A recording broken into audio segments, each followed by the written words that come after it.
16 दिसंबर 1971 पाकिस्तान के करीब 19,000 soldier India के सामने सरेंडर कर देते हैं और इस सरेंडर के साथ साथ इंडिया पाकिस्तान का वॉर भी खत्म हो चुका। उसके बाद पाकिस्तान दो हिस्सों में टूट गया था और तभी एक नए देश का निर्माण होता है जिसका नाम है बांग्लादेश। तो इंडिया ने ऐसी कौन सी स्ट्रेटजी अपनाई जिसके वजह से इंडिया ये वॉर जीत गई? आइए जानते हैं आज के इस वीडियो में। पाकिस्तान दो हिस्सों में बंटने वाला था वो 1947 में। तब 1947 के बाद पाकिस्तान दो हिस्से में बंट गया था, एक ईस्ट पाकिस्तान और दूसरा वेस्ट पाकिस्तान, और दोनों के बीच का अंतर 2000 किलोमीटर था। जो ईस्ट पाकिस्तान था उसकी पॉपुलेशन वेस्ट पाकिस्तान से बहुत ज़्यादा थी, लेकिन सारी पावर वेस्ट पाकिस्तान के पास। ईस्ट पाकिस्तान और वेस्ट पाकिस्तान एक ही देश के दो हिस्से थे, फिर भी उन दोनों की लैंग्वेज डिफरेंस थी। ईस्ट पाकिस्तान की जो लैंग्वेज थी वो बंगालीज लैंग्वेज थी और जो वेस्ट पाकिस्तान की लैंग्वेज थी वो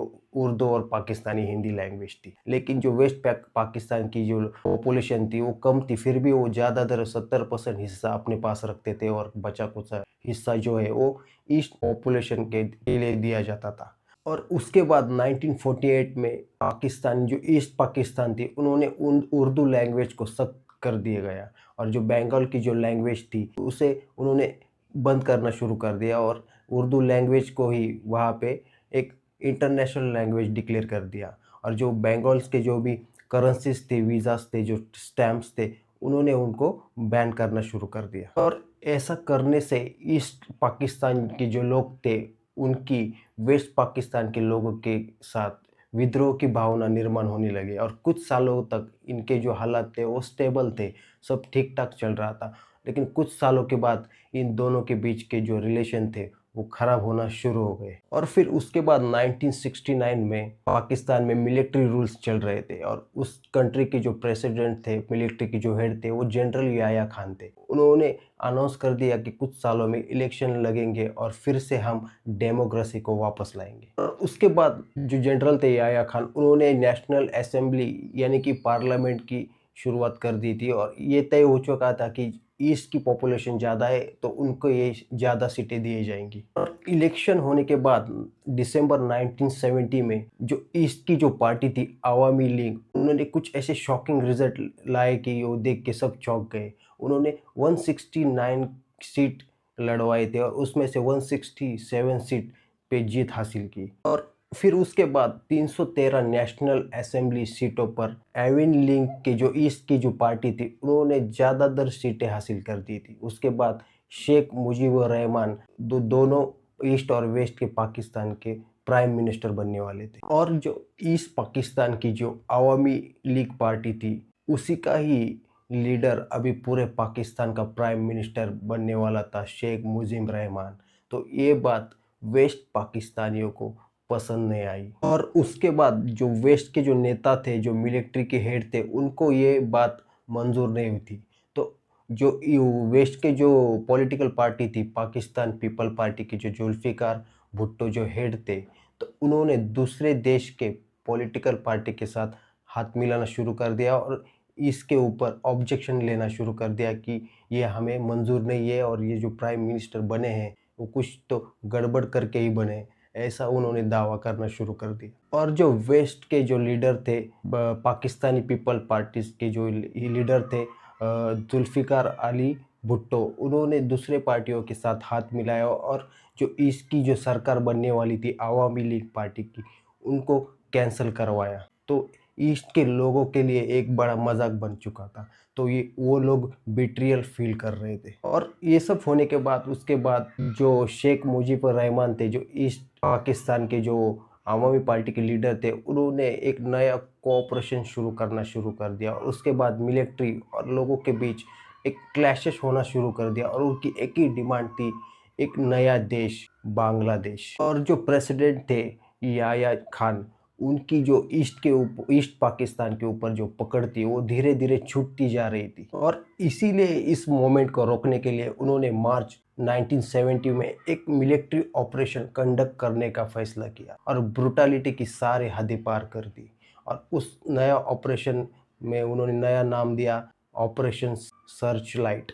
और 21 मार्च 1971 में इस ऑपरेशन को स्टार्ट कर देते हैं और ईस्ट के जो मुजीबुर रहमान थे उसे अरेस्ट करके वेस्ट पाकिस्तान में भेज देते, लेकिन जाने से पहले वो एक पॉडकास्ट करते हैं और बांग्लादेश को एक नया देश इंडिपेंडेंट का वो एक मैसेज लोगों तक पहुंचाते हैं। और मुजीबुर रहमान जो ईस्ट के जो अवामी लीग के लीडर थे, उनके अरेस्ट करने के बाद जो वेस्ट पाकिस्तान की जो आर्मी थी वो ईस्ट में घुस गई, ईस्ट पाकिस्तान में। और उन्होंने जो अवामी लीग के जो लीडर्स थे, कार्यकर्ता थे, उनको चुन चुन कर गोलियों से छलनी कर दिया और वहाँ के लोगों के ऊपर भी गोलियों से फायरिंग करना शुरू कर दिया। और ये सब मिलाकर 30 लाख लोग ईस्ट पाकिस्तान के यानी कि बांग्लादेश के मारे गए। और इतने सारे लोग मारे जाने के बाद बांग्लादेश ने एक नई संगठन शुरू की, मुक्ति बाहिनी, मतलब एक ऐसी आर्मी तैयार करने की सोची जो वेस्ट पाकिस्तानी को जाकर मार दे। लेकिन ये जो आर्मी की जो टुकड़ी थी वो बहुत दिनों तक टिक नहीं पाई, क्योंकि इनके पास कुछ एडवांस टेक्नोलॉजी नहीं थी। और इस पाकिस्तान के वेस्ट पाकिस्तान जो था उसके पास एडवांस ऐसे वेपन्स, बंदूक और 47 जैसे बड़े बड़े उनके पास हथियार थे। और उसके बाद आवामी लीग के जो कुछ बचे कुछ लीडर्स थे, उन्होंने इंडिया की बॉर्डर पार कर कर इंदिरा गांधी से मुलाकात की और उनसे मदद करने की गुजारिश की। और उसके बाद वेस्ट पाकिस्तान से लड़ने के लिए बांग्लादेश से 1 करोड़ से भी ज़्यादा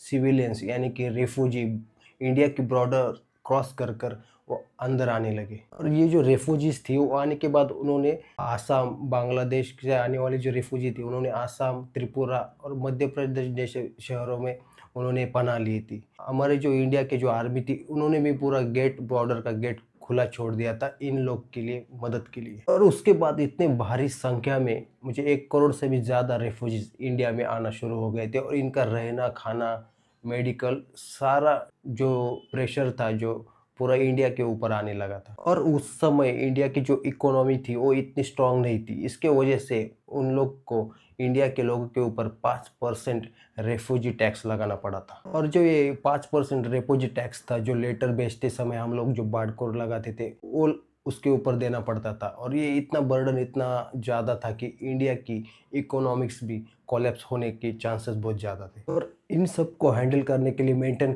करने के लिए जो लॉ एंड ऑर्डर थी वो जो इंदिरा गांधी के पास थी, और इसे मेंटेन करने के लिए इंदिरा गांधी को बहुत मुश्किलें आ रही थी।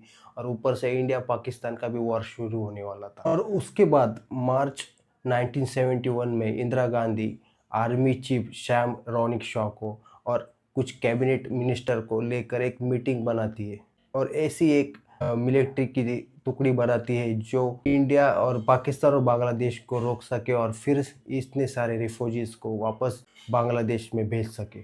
लेकिन जो आर्मी के जो चीफ थे सैम रॉनिक शॉ ने इस अटैक के लिए वो रेडी नहीं थे। उन्होंने बताया कि हमारी जो आर्मी है वो अभी इतने बड़े अटैक के लिए रेडी नहीं है और वो अलग अलग हिस्से में बट चुकी है। इसके लिए हमें प्रॉपर प्लानिंग करनी पड़ेगी और उसके बाद ही हम पाकिस्तान पे अटैक कर सकते। जो चीफ थे आर्मी के जो इंडिया के, उन्होंने दूसरा भी रीज़न बताया कि अभी जो वक्त है वो सही नहीं है, क्योंकि वहाँ ईस्ट पाकिस्तान यानी कि बांग्लादेश में मानसून का सीज़न चल रहा था और वहाँ पे मिट्टी इतनी ज़्यादा थी कि वहाँ पे दलदल बहुत बड़ी हो चुकी थी। और इसके वजह से अटैक करना इंडियन आर्मी की जो जवान थे उनको बहुत मुश्किल हो सकता है और वहाँ पे वेस्ट पाकिस्तान जो है वो इंडिया को हरा सकता है। इसके वजह से वो अटैक कुछ दिनों के लिए रुक जाता है। उसके बाजू में ये बड़े बड़े हिमालय यानी कि जो बर्फ़ के माउंटेन्स थे वो पिघलना शुरू हो गए थे और बाजू में ही चाइना थी और चाइना को फिर से इंडिया के ऊपर अटैक करना ईजी हो जाता था। और उसके बाद अगर अटैक करते थे तो इंडिया को 3 वॉर का सामना करना पड़ रहा था। एक वेस्ट पाकिस्तान, दूसरा चाइना और तीसरा अपना, इसलिए उन्होंने उस दिन वो जो मिशन था वो कैंसिल कर दिया। इंडियन मिलिट्री के जो चीफ थे सैम माने, उन्होंने ये सब आर्गुमेंट बताने के बाद इंदिरा गांधी उनसे सहमत हो चुकी थी, क्योंकि इंडिया के सामने पाकिस्तान, चाइना और यूएसए ये 3 बड़े देश सामने खड़े थे और हम अकेले कुछ कर नहीं सकते, हमें भी किसी बड़े देश के सपोर्ट की ज़रूरत है। फिर इंदिरा गांधी तय करती है कि इस अटैक को, इस मिशन को 4 महीने के बाद किया जाए, यानी कि नवंबर की एंडिंग को। तब तक पूरे देश को साथ में लिया जाए और डिप्लोमेटिक अटैक किया जाए। उसके बाद पाकिस्तान अकेला पड़ जाएगा और बांग्लादेश एक नया देश बन पाएगा और सारे रिफ्यूजीज़ को वापस वहाँ ट्रांसपोर्ट किया जाएगा। और उसके बाद उन्होंने मार्च 1971 में एक नया ऑपरेशन शुरू किया। उस ऑपरेशन का नाम जैकपॉट रखा गया। और जो मुक्ति बाहिनी जो संगठन बनाई थी उसको वेपन के साथ साथ ट्रेनिंग देना शुरू कर दिया। और उसके बाद सारे आर्मी को ट्रेन कर कर इन पाकिस्तान के खिलाफ तैयार किया जाने लगा। इसके साथ साथ जो इंडिया की जो आर्मी थी उन्होंने जो ईस्ट पाकिस्तान था यानी कि जो बांग्लादेश बनने वाला था उनके लोगों को भी ट्रेनिंग देना शुरू कर दिया ताकि वो भी वेस्ट पाकिस्तान के साथ लड़ सके। और जो इंडिया के जो फॉरेन मिनिस्टर थे स्वर्ण सिंह, उन्होंने भी दूसरे देश के मिनिस्टर के साथ जाकर मीटिंग अटैच की और उनको पाकिस्तान के ऊपर प्रेशर बिल्ड करने की मांग की। और इंडिया जो बांग्लादेश यानी कि ईस्ट पाकिस्तान को सपोर्ट कर रहा था तो सारे देश से इंडिया को संपत्ति मिल रही थी। लेकिन जो खुद डिप्लोमेटिक का प्रोटेक्टर बताने वाला यूएसए कंट्री अंदर से पाकिस्तान को सपोर्ट कर रही थी और पाकिस्तान और चाइना के दोनों के रिलेशन को ज़्यादा मजबूत बना रही थी। और यूएसए के जो मिनिस्टर थे निक्सन और उनके जो एडवाइज़र थे वो पाकिस्तान के खिलाफ नहीं जाना चाहते। उन्होंने पहले ही कह दिया था। और ऊपर से वो पाकिस्तान की मदद कर रहे थे, वेपन्स हो या फाइनेंशियल, सब जगह पे वो पाकिस्तान को हेल्प कर रहे थे। और इतना सब करने के बाद भी अगस्त 1971 में इंडिया को एक डिप्लोमेटिक जीत हासिल होती है और इंदिरा गांधी ने फिर एक सोवियत यूनियन नाम की एक संगठन यानी कि देश की संगठन है उसके साथ उन्होंने एक मिशन कॉन्ट्रैक्ट कर लिया। अगर दोनों में से किसी पर भी अटैक होता है तो हम लोग उनके ऊपर अटैक करेंगे, यानी कि इंडिया के ऊपर अटैक होता है तो आप लोग भी हमारे साथ उनके ऊपर अटैक करेंगे। अगर सोवियत यूनियन के ऊपर अटैक होता है तो इंडिया भी आपके साथ मिलकर उन पे अटैक करेगी। और उसके बाद नवंबर महीना नज़दीक आता है और तभी इंदिरा गांधी को पता था कि ये डिप्लोमेटिक वॉर जो है वो एक दूसरे से डिस्कस कर से सॉल्व नहीं हो सकता था। लेकिन तभी एक ही रीज़न सामने था, वो था वॉर। और तभी पाकिस्तान अपनी चारों ओर से इंडिया के ऊपर अटैक करने के लिए रेडी था। यो इंडिया के आर्मी को और इंदिरा गांधी को पता था। तभी दिसंबर आने तक इंदिरा गांधी ने एक फुल स्किल के साथ पाकिस्तान में घुसकर अटैक करने का एक नया प्लान बनाया। और तभी वेस्ट पाकिस्तान के जो लीडर थे आर्मी के, याया खान, उनको पता था कि इंडिया कभी भी हम पर ईस्ट पाकिस्तान से हम पर हमला कर सकते थे। और याया खान को समझ आ गया था कि इंडिया की बहुत सारी तैयारियां हो चुकी है। इसके लिए उन्होंने पैनिक होकर 3 दिसंबर 1970 को एक नया ऑपरेशन शुरू किया। उसका नाम ऑपरेशन चंगेज खान रखा। फिर पाकिस्तान ने वेस्ट से इंडिया पर अटैक करना शुरू कर दिया और कई एयरफोर्स पायलट इंडिया के अंदर घुस गए और कई शहरों के ऊपर उन्हें बॉम्ब ब्लास्ट करना शुरू कर दिया। और जो पाकिस्तानी जो एयरफोर्स थी उन्होंने 180 बॉम्ब इंडिया के ऊपर गिराए थे। और इस अटैक में इंडिया के ज़्यादा नुकसान नहीं हुआ, वो खाली इंडिया के जो रनवेज थे, जो रोड्स थे, वही उसको ही डैमेज पहुंचा और इंदिरा गांधी ने कुछ ही समय में उसे रिकवर कर लिया। इस अटैक के बाद इंदिरा गांधी ने और सारे मिलिट्री के चीफ ने एक चैन का सांस लिया क्योंकि उन्होंने पहला अटैक करके बहुत बड़ी गलती कर ली थी क्योंकि उनके ऊपर सारा ब्लेम जाने वाला था। अब इस बात की देरी थी कि उनके ऊपर अटैक करने की। उसके बाद जो इंडिया के चीफ मिलिट्री के जो श्याम मौर्य हैं उन्होंने इंदिरा गांधी को 11:15 बजे जाके मिले और उन्होंने इसकी इजाज़त मांगी। और उसके कुछ ही देर बाद इंदिरा गांधी उनके ऊपर अटैक करने का फाइनल डिसीजन लेती है। और फिर इंदिरा गांधी रेडियो के मार्फत सारे देश के लोगों को सूचित करती है कि इंडिया पाकिस्तान वॉर डिक्लेयर हो चुका। और फिर इसी के साथ India officially Bangladesh liberation war का हिस्सा बन जाता है। और अगले सुबह 4 दिसंबर 1971 में इंडियन एयरफोर्स ने पाकिस्तान में घुसकर 120 सॉर्टीज यानी कि 120 बॉम्ब उनके ऊपर गिराए और उनके कई एयरफोर्स और उनके जो रनवेज थे उनको तहस नहस कर दिया। और उन्होंने एयरफोर्स के साथ साथ उन्होंने इंडियन नेवी को भी तैयार किया था और उन्होंने भी विक्रांत जैसी बड़ी नेवी जहाज ने 3 ऐसे फायर कर दिए कि उनकी जो इंडियन नेवी जो फोर्स थी पाकिस्तान की उसे तहस नहस कर कर तोड़ दिया। और उसके बाद फिर इंडियन नेवी रात में हमला करने का सोचती है कराची पॉइंट के ऊपर, लेकिन उनके पास, इंडिया के पास एक भी ऐसी जहाज नहीं थी कि जो रात में उनके ऊपर हमला कर सके। फिर उन्होंने सोवियत यूनियन से एक ऐसी ओसा क्लास मिशन जहाज खरीदी थी जो एक ज़बरदस्त अटैक कर सकती थी। लेकिन ये जो मिसाइल जो जहाज़ थी उसका एक प्रॉब्लम था, वो ज़्यादा डिस्टेंस कवर नहीं कर पाती थी, वो शॉर्ट डिस्टेंस पे ही वो हमला कर सकती थी। फिर इंडियन नेवी ने एक एक नया प्लान बनाया कि जो आईएनएस किल्टन जो बड़ी बोट थी उसको बांध कर जो छोटी जो मिसाइल बोटी थी उनको खींच कर टो कर उन्होंने उस कराची पॉइंट तक लेके गया, और उसके बाद जो चारे बोटे लेके गए थे उन्होंने उनके ऊपर ज़बरदस्त हमला करना शुरू कर दिया। और उसके बाद ज़्यादा करीब जाने के बाद जो मिसाइल बोटें थी इंडियन नेवी की, उन्होंने उनके ऊपर अटैक करना शुरू कर दिया, और उनकी जो बोट कराची और बोट मिसाइल थी वो पूरी तरह तहस-नहस होकर डूब गई। और इसके साथ-साथ इंडियन नेवी ने वहाँ रखे इंडियन ऑयल टैंकर को भी हिट कर दिया, और आग इतनी बड़ी हो चुकी कि 3 दिनों तक वहाँ आग रुक नहीं रही थी। और ये सब हमला देखकर पाकिस्तान पूरा के पूरा शॉक में था, और आधा वो डर गया था।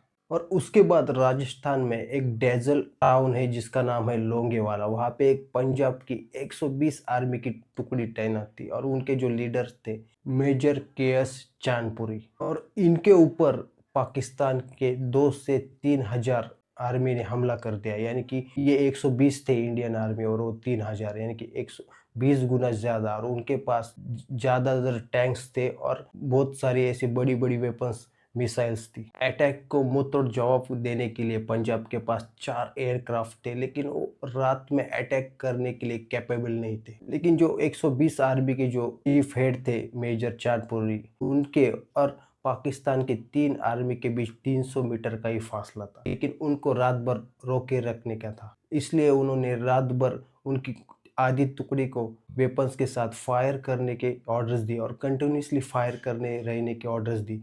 इसके वजह से उनके जो टैंक्स थे उनको कुछ नुकसान तो नहीं हुआ, लेकिन उनको ऐसा लगा कि इनके पास 120 आर्मी नहीं है, इनके पास बहुत सारी आर्मीज की टुकड़ी है। तो इंडियन आर्मी के जो हेड थे चांदपुरी, उन्होंने ऐसा दिमाग लगाया कि उन्होंने उनके ऊपर कंटिन्यूसली रात भर फायरिंग करना शुरू कर दिया, और वो लोग भी इतने बेवकूफ़ बन गए कि उनको लगा कि कुछ वायर्स वहाँ पे गिरी थी बॉर्डर के बीच में, तो उनको लगा था कि उन्होंने कुछ एंटी माइन्स बिछा रखे हैं, तो रात भर इनके साथ अटैक करना सही नहीं है, और इसके वजह से उन्होंने पीछे हट लिया। और पाकिस्तान के 3,000 जो आर्मी जो थे जवान थे, उन्होंने एक गलती कर दी, उन्होंने रात भर अटैक करना बंद कर दिया और सुबह होने की इंतज़ार किया। लेकिन जैसे ही सुबह हो गई, इंडियन आर्मी के जो एयरक्राफ्ट थे, जो 4 एयरफोर्स के जो विमान थे, उन्होंने उनके ऊपर अटैक करना शुरू कर दिया और हैवी बमबारी करना शुरू कर दिया। और आर्मी के जो पाकिस्तान आर्मी के जो टैंक थे वो सारे के सारे उन्होंने तहस-नहस कर दिए। और ये सब सुनने के बाद आपको एक मूवी की तो याद आई होगी, जिसके ऊपर इसी सिचुएशन के ऊपर एक बॉर्डर नाम की मूवी बन गई थी सनी देओल की, जो राजस्थान के ऊपर ही बनाई गई थी, राजस्थान बॉर्डर के ऊपर। उसमें भी 120 ही सोल्जर दिखाए गए थे, और इनके 3,000 लोग और ज़्यादा से ज़्यादा टैंक्स दिखाए गए थे, और वो भी रात भर लड़ते हैं और सवेरे होने का इंतज़ार करते हैं। और सवेरे तभी जैकी श्रॉफ और उनके कुछ जो एयरफोर्स के जवान आते हैं और उनके ऊपर अटैक कर कर इंडियन आर्मी पाकिस्तान आर्मी को हरा देती है। और 6 दिसंबर की सुबह इस करारी हार के बाद पाकिस्तान को वापस मायूस होकर जाना पड़ा, और जो बांग्लादेश का जो ईस्ट पाकिस्तान कहते थे उसको इंडियन आर्मी ने पूरी तरह कवर कर लिया था, और उसका जो मेन जो वहाँ का जो डिस्ट्रिक्ट था ढाका, उसे कंट्रोल करना बहुत मुश्किल था। और जो पाकिस्तान का जो मेन शहर था ढाका, उसके ऊपर अटैक करने के लिए मेघना रिवर से जाना था, और वहाँ पे ही आशुगंज में पाकिस्तान ने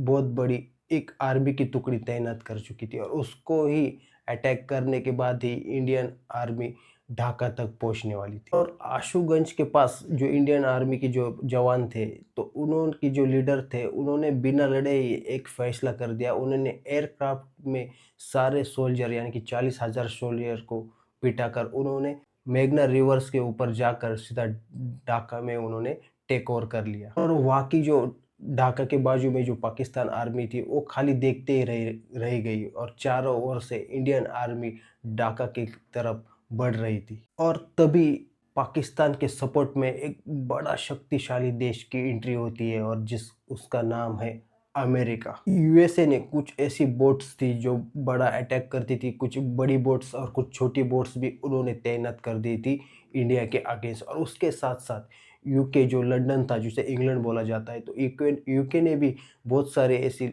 बोट्स थी जो मिसाइल्स थी वो इंडिया के खिलाफ तैनात कर दी थी। लेकिन इंडिया को यूके और यूएसए और पाकिस्तान के खिलाफ अगेंस्ट जाना मंजूर नहीं था, बहुत मुश्किल आने वाली थी। और उसके बाद पाकिस्तान और यूएसए ये भूल गए थे कि इंडिया के पास भी एक दोस्त थे, सोवियत यूनियन। उन्होंने उनके पास जो कॉन्ट्रैक्ट साइन कर लिया था, तो उन्होंने कांटेक्ट किया और उनसे हेल्प मांगी।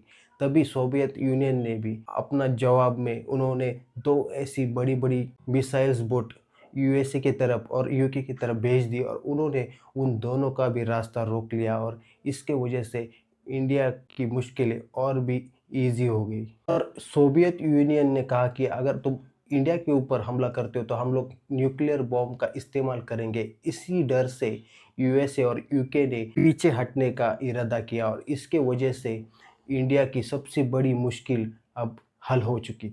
11 दिसंबर को चारों ओर से इंडियन आर्मी ने ढाका को घेर लिया और ढाका की जो पाकिस्तानी आर्मी थी वो पीछे हटकर सीधा ढाका में जाने वाली थी। अगर वो ढाका में जाती तो इंडियन आर्मी को ढाका के ऊपर कब्जा करना और मुश्किल होने वाला था। उसके बाद इंडियन आर्मी और एयरफोर्स आर्मी ने एक प्लान बनाया कि जो ढाका की तरफ जो पीछे हटी थी पाकिस्तानी आर्मी, वो ढाका की तरफ जाने लगे और उनके दोनों का फासला बहुत बड़ा था। तो उन्होंने एयरक्राफ्ट के जरिए उन्होंने कुछ इंडियन आर्मी के डमी वहाँ पे छोड़े दिए थे, यानी कि स्टैचू, पुतले इंडियन आर्मी के कपड़े पहनाकर वहाँ पर खड़े कर दिए थे।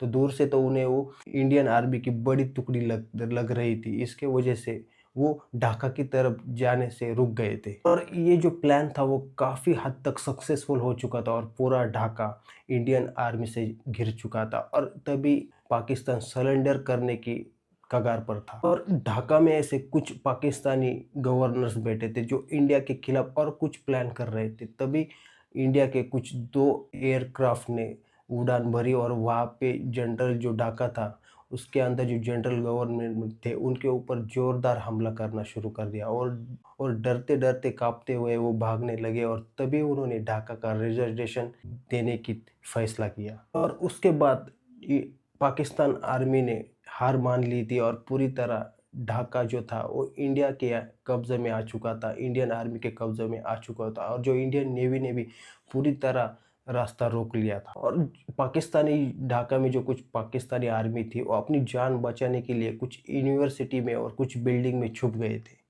चारों ओर से पाकिस्तान हार चुका था। उसके बाद 16 दिसंबर 1971 को इंडिया के जो चीफ गवर्नर थे उन्होंने पाकिस्तान के गवर्नर को मैसेज भेज दिया और इनडेफिनेटली अपनी हार कबूल करने को कहा। तभी कुछ डिस्कस के बाद वहाँ के पाकिस्तान के गवर्नर ने अपनी सरेंडर करना सोचा और उसके बाद 93 यानी कि 90,000 से भी ज़्यादा पाकिस्तानी आर्मी ने सरेंडर करने का सोचा। और तभी और वहाँ पे उन्होंने अपने जो सारे हथियार थे वो सरेंडर कर कर इंडिया के हाथों में दे दिए। और ये जो वॉर था ये वर्ल्ड वॉर के बाद सबसे बड़ा सरेंडर वॉर था। इसमें इतने सारे 90,000 से भी ज़्यादा पाकिस्तानी आर्मी ने सरेंडर कर दिया था। और उसके बाद बांग्लादेश आज़ाद हो गया। और बांग्लादेश एक नया देश बनने के बाद जो इंडिया में जो 1 करोड़ से भी ज़्यादा रिफ्यूजीज आए थे उनको वापस बांग्लादेश में भेज दिया और बांग्लादेश का एक नया प्राइम मिनिस्टर बनाया गया, शेख मुजीबुर रहमान। उन्होंने भी इंडिया की इस मदद के लिए शुक्रिया किया। और इस बात से यही सीखने को मिलता है कि इंडिया ने भी सच का साथ दिया और एक बड़ा ट्रिब्यूट पूरे देश के सामने खड़ा हो गया। और इसी तरह बांग्लादेश का निर्माण हो गया था, यानी कि बांग्लादेश पाकिस्तानी था, मतलब ईस्ट पाकिस्तान था वो, और वेस्ट पाकिस्तान जो अभी पाकिस्तान है वो वेस्ट पाकिस्तान जो 2 हिस्सों में बट गया था। इसी तरह बांग्लादेश के निर्माण होता है और आज वही बांग्लादेश इंडिया की इस मदद को भूल चुका है। और कभी भी कुछ भी पाकिस्तान और इंडिया के बीच होता है तो बांग्लादेश इंडिया की तरफ से नहीं पाकिस्तान की तरफ से ही खड़ा होता है। मतलब इंडिया ने अब तक जिन जिन लोगों को मदद किया वो लोग सब भूल गए। कभी और अभी इंडिया और बांग्लादेश की भी दुश्मनी देखने को मिलती है, लेकिन एक टाइम पे बांग्लादेश की मदद करने के लिए कोई खड़ा नहीं था। तभी इंडिया की इंदिरा गांधी प्राइम मिनिस्टर थी, उन्होंने बांग्लादेश को सपोर्ट किया, उन लोगों को सपोर्ट किया, उन लोग को इंडिया में पनाह दी और तभी जाकर बांग्लादेश एक देश बन गया। और इन सब वीडियो को देखने के बाद आपको क्या लगता है तो कमेंट में ज़रूर बताना। मिलते हैं अगले वीडियो में, तब तक बहुत बहुत धन्यवाद।